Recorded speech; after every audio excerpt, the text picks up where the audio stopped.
6টা, যখন গোটা কলকাতা সবে ঘুম থেকে উঠছে, ঠিক তখনই দক্ষিণেশ্বরের একটা বিলাসবহুল অ্যাপার্টমেন্টের সামনে এসে দাঁড়ালো কেন্দ্রীয় তদন্তকারী সংস্থার গাড়ি। টার্গেট এবার কে? টার্গেট আর কেউ নন, বাংলার অন্যতম কালারফুল এবং চর্চিত রাজনীতিবিদ কামারহাটির তৃণমূল বিধায়ক মদন মিত্র। কিন্তু কেন হঠাৎ কি এমন হলো যে সাত সকালে ইডিকে ছুটতে হলো মদন মিত্রের ফ্ল্যাটে? এটা ব্রেকিং নিউজই বটে। রাজ্য জুড়ে শিক্ষক নিয়োগ দুর্নীতি নিয়ে তোলপাড় তো চলছিলই, তার মধ্যেই এবার ইডির র্যাডারে পুরো নিয়োগ দুর্নীতি মামলা। আর এই মামলা সূত্র ধরে আজ সকাল থেকে একযোগে কলকাতার মোট 8টি জায়গায় ম্যারাথন তল্লাশি শুরু হয়েছে এনফোর্সমেন্ট ডিরেক্টরেটের বা ইডির, যার মধ্যে সবচেয়ে বড় নাম মদন মিত্রের।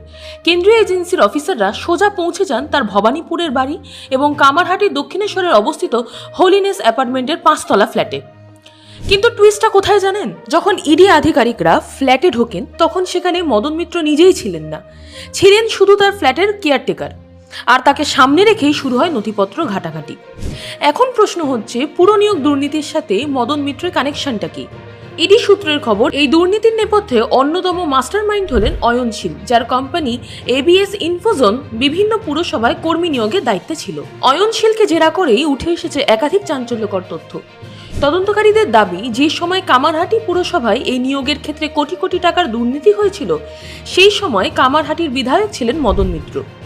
এর আগে কামারহাটি পুরসভায় পুরপ্রধান গোপাল সাহার বাড়িতেও ঘন্টার পর ঘন্টা তল্লাশি চালিয়েছিল ইডি। আর এবার সেই কামারহাটির বিধায়কের দক্ষিণেশ্বরের ফ্ল্যাটেই মিলতে পারে বড় কোনো ক্লু, এমনটাই ধারণা ইডি অফিসারদের। সকাল 6টা থেকে শুরু হওয়ায় তল্লাশিতে 6 জন ইডি আধিকারিক একের পর এক ফাইল চেক করছেন।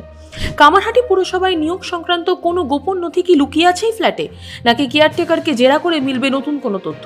সেটা তো সময়ই বলবে। তবে আপনার কি মনে হয়, এই কেন্দ্রীয় এজেন্সির বারবার তল্লাশি কি সত্যিই দুর্নীতি দমনের বড় পদক্ষেপ, নাকি এর পেছনেও অন্য কোনো রাজনীতি আছে? আপনার মতামত এখনই নিচে কমেন্ট করে জানান, কারণ আপনাদের প্রতিটি কমেন্ট আমাদের এই আলোচনার গভীরতা বাড়াতে সাহায্য করবে। পুরো নিয়োগ দুর্নীতি মামলার জল আর কতদূর গড়ায় এবং মদন মিত্রের এই 2 ঠিকানা থেকে ইডি শেষ পর্যন্ত কি কি উদ্ধার করে, তার প্রতি মুহূর্তের আপডেট আমরা আপনাদের কাছে পৌঁছে দেব।